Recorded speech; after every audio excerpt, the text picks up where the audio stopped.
जय हिंद। बड़ी खबर आ रही है बजाज हाउसिंग फाइनेंस से, जहां पर लोगों को माला माल कर दिया। मतलब 25 दिन में पैसा डबल नहीं भैया, 7 दिन में पैसा डबल, डबल से भी ज्यादा गेन्स वगैरह देकर गया।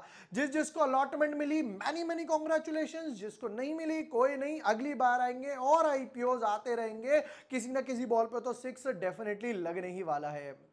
अब वापस से 3 आईपीओ सेम ब्रैकेट में फॉल कर रहे हैं और वापस से वही कंफ्यूजन स्टार्ट हो गया, इसमें लगाना है इसमें या इसमें, कोई प्रॉब्लम नहीं है। जैसा मैंने प्रॉमिस करा था, हम तीनों की रैंकिंग करने वाले हैं कि पहली दूसरी तीसरी प्रायोरिटी किस में है, किसके पास 15,000 है तो वो किस में लगाए, जिसमें 30 है उसमें किस में लगाए, और फाइनली जिसके पास 45 है तो वो 2 में लगाए या तीनों में लगाए या फिर नहीं लगाए।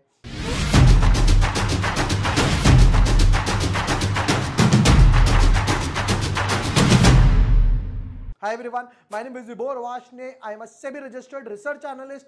आज मेरे चेहरे पर खुशी अलग ही दिख रही होगी क्योंकि 6 लॉट मिले थे मुझे बजाज हाउसिंग फाइनेंस में। 1 लॉट रिटेल वालों में मिला और 5 लॉट शेयर होल्डर कोटा में मिले। मजा आ गया लिटरली।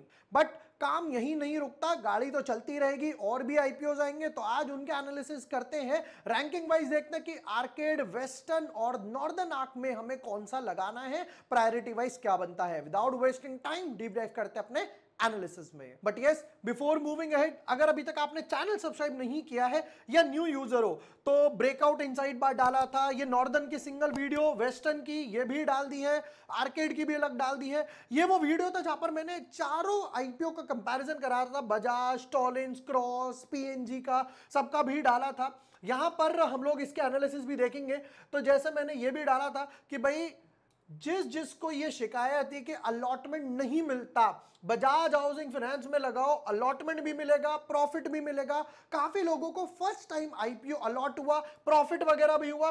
सबसे बेस्ट पार्ट पता है क्या लगता है, जब आप लोगों की हेल्प करते हो ना और लोग कमेंट्स वगैरह करते हैं, आप लोगों के ट्वीट्स आते हैं, कमेंट्स आते हैं यूट्यूब पे, ट्विटर वगैरह पर कि आपकी वजह से प्रॉफिट हुआ। मेरी वजह से नहीं हुआ, मैं तो एक थोड़ी बहुत सहायता कर रहा हूं, आप लोगों ने रिस्क लिया, आप लोग आगे बढ़े। Thank you so much for this, thank you. जरा एक बार पहले इस पे नजर मारेंगे तो ये भी मैंने बजाज के ऊपर डाला था, आईपीओ कैसा परफॉर्म करा बजाज हाउसिंग फाइनेंस, ये वो कंपैरिजन करके डाला था। यहां पर एक्सपेक्टेड था 60-80%, ये देकर गया भाई साहब 115-120% गेन्स के आसपास। अभी कहां पर है जरा वो भी देख लेते हैं, 135% एंड लॉक, सर्किट पे लॉक। फिर उसके बाद टॉलिंस का भी मैंने डाला था कि भाई 15 से 25% के आसपास गेन्स देकर जाएगा, और टॉलिंस फ्लैट खुला, फिर उसके बाद 6% गेन्स देकर गया। फिर उसके बाद मैंने क्रॉस का डाला था कि भाई 8 से 15% देकर जाएगा, अगेन फ्लैट खुला, फिर ये भी ऊपर गया, 10% सर्किट पर लॉक। बजाज और यहां पर क्रॉस दोनों सर्किट पर लॉक गए। पता है जब आप अपने एनालिसिस पर ट्रस्ट करते हो ना, फ्लैट खुला पर धीरे धीरे ऊपर गया, तब भी मैंने यही लिखा था कि भाई ट्रस्ट योर एनालिसिस, आप अपने एनालिसिस पर ट्रस्ट करो, असली स्टडी पे ट्रस्ट करो। ये मत देखो कि इसका ये क्या चल रहा है, वो क्या चल रहा है, कितना, ये मत देखो, अपने एनालिसिस पे ट्रस्ट करो। अब इन तीनों को हटाते हैं, अब इन तीनों की बात पर आते हैं।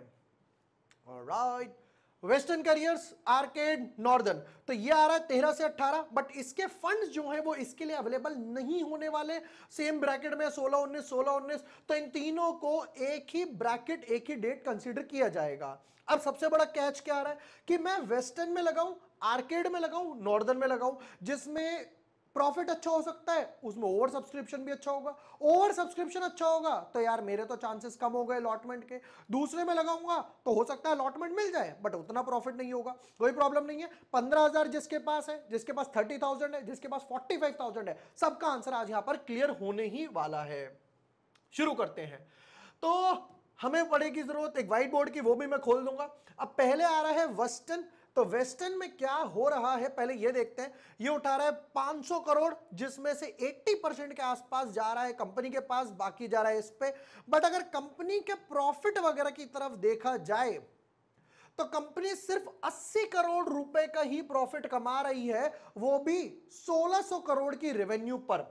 मतलब प्रॉफिट और I should say PAT margin है कंपनी के पास सिर्फ 5%, और पैट है 80 करोड़ रुपए का।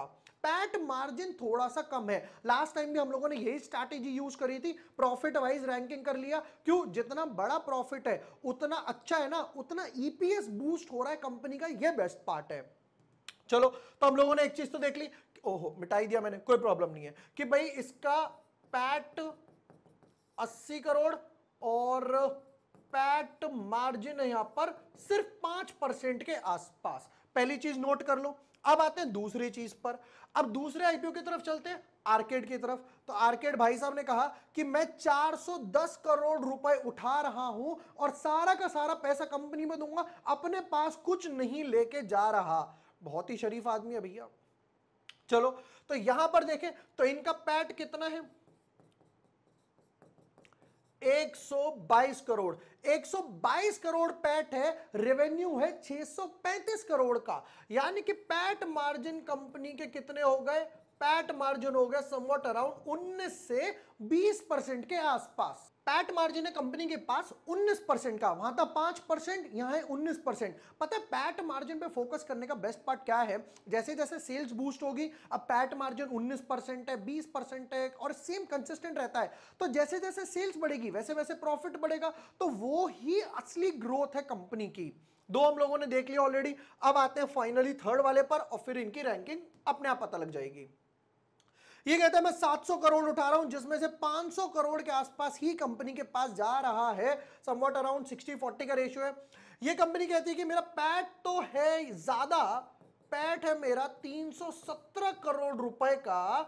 पैट मार्जिन देखते हैं। अब पैट तो देखो इससे ज्यादा है, आर्केड का पैट कम था बट इसका पैट ज्यादा है। बट ये कह रही है कि मेरा रेवेन्यू ही 1900 करोड़ है, तो मेरा पैट मार्जिन हो गए 16% के आसपास। प्रॉफिट ज्यादा है पर मार्जिन ज्यादा नहीं कमा पा रहा है, और उससे भी बड़ी चीज है कि मार्जिन में हल्का हल्का हमको ड्रॉप दिखाई दिया था। अब इसका क्या करना है, तीनों चीज हम लोगों ने नोट कर ली, अब तीनों को एक बारी को कंपैरिजन कर लेते हैं। आ जाइए, यहां पर एक टेबल बना लेता हूं। तो अब यहां पे लिख देता हूं, फॉर एग्जांपल हम लोगों ने देखा था वेस्टर्न, ये हो गया वेस्टर्न, फिर उसके बाद लिख देता हूं आर्केड, और तीसरा लिख देता हूं नॉर्दर्न।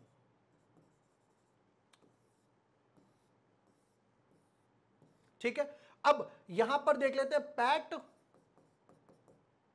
फिर यहां लिख देता हूं पैट मार्जिन परसेंटेज वाइज, और यहां लिख देता हूं प्रॉफिट एक्सपेक्टेड या लिस्टिंग गेन, जो हम लोग लिस्टिंग गेन एक्सपेक्ट कर रहे हैं उस हिसाब से फिर यहां पर रैंकिंग आ जाएगी। तो पैट यहां पर था कुछ 5% के आसपास, यहां था आर्केड में 19, यहां था 16% के आसपास, राइट। इसका प्रॉफिट था as far as remember 80 crore के आसपास, इसका था 122 करोड़ और इसका था 317 करोड़। तो पैट मार्जिन वाइज देखा जाए तो मेरी पहली प्रायोरिटी यहां पर क्या बनेगी, मेरी पहली प्रायोरिटी यहां पर बनेगी आर्केड। ये हो गई नंबर 1 रीजन, 19% के पैट मार्जिन से ग्रो कर रही है। ये हो गई 16, यानी कि दूसरी प्रायोरिटी हो गई मेरी नॉर्दर्न और तीसरी प्रायोरिटी हो गई वेस्टर्न। खत्म नहीं हुआ, भागो मत, अभी और भी आने वाला है। ठीक है, अब जिसके पास सिर्फ 15,000 यानी कि एक लॉट का है वो लगाएगा आर्केड में, बाकी दोनों को इग्नोर कर दो। अगर आपके पास 30,000 रुपीज है तो आप लगाओगे आर्केड में और नॉर्दर्न आर्क में, यानी कि वेस्टर्न वाले को इग्नोर कर दो। कंपनी सिर्फ 5% के पैट मार्जिन पे ही ग्रो कर रही है, प्लस B2B बिजनेस था, इस वजह से हम लोगों ने डिस्कस भी करा था कि भाई यहां पर B2B बिजनेस में आप मार्जिन ज्यादा नहीं बढ़ा सकते। नंबर 3, अगर आपके पास 45,000 रुपीज है यानी तीनों लॉट का पैसा है, तो एक लॉट आर्केड, एक लॉट वेस्टर्न और एक लॉट नॉर्दर्न, मैं तीनों की एप्लीकेशन फिल करने वाला हूं, ताकि अगर मेरी नॉर्दर्न में एप्लीकेशन नहीं लगती, आर्केड में नहीं लगती, तो वेस्टर्न में लग जाए, वेस्टर्न में नहीं लगती, नॉर्दर्न में नहीं लगती, आर्केड में लग जाए। मतलब एज इन कट शॉर्ट तीनों में से एक तो एप्लीकेशन मेरी पास हो।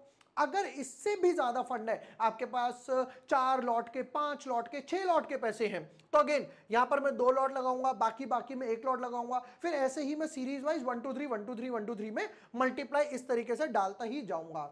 अब क्वेश्चन ये आ रहा है कि आपने लिस्टिंग गेन का कॉलम भी बनाया था, लिस्टिंग गेन कितने एक्सपेक्टेड है वो भी बताओ। लिस्टिंग गेन की तरफ देखते हैं, आर्केड में जो एक्सपेक्टेड रहेगा 50 से 65% के आसपास रहेगा, राइट, 50 से 65% के आसपास। दूसरा है मेरा नॉर्दर्न, तो मैं यह रखूंगा 40 to 50% के आसपास लिस्टिंग इन, 40 से 50%। और लास्ट रहेगी प्रायोरिटी वेस्टर्न, तो यहां पे रहेगा 15 से 25% के आसपास। प्रायोरिटी वाइज हो गया, आर्केड नंबर 1 हो गया, नॉर्दर्न नंबर 2, वेस्टर्न हो गया नंबर 3। ये 3 आईपीओ ही सेम ब्रैकेट में आ रहे हैं। प्रॉब्लम 2 मिनट में सॉल्व हो गई। कैसे? PAT wise, PAT margin wise, और ये हो गए आपके फाइनली लिस्टिंग नेम। ये था कंपैरिजन इन तीनों आईपीओ के बीच। वीडियो अगर यूजफुल लगा हो, share with your friends, like and subscribe. Thank you for watching the video.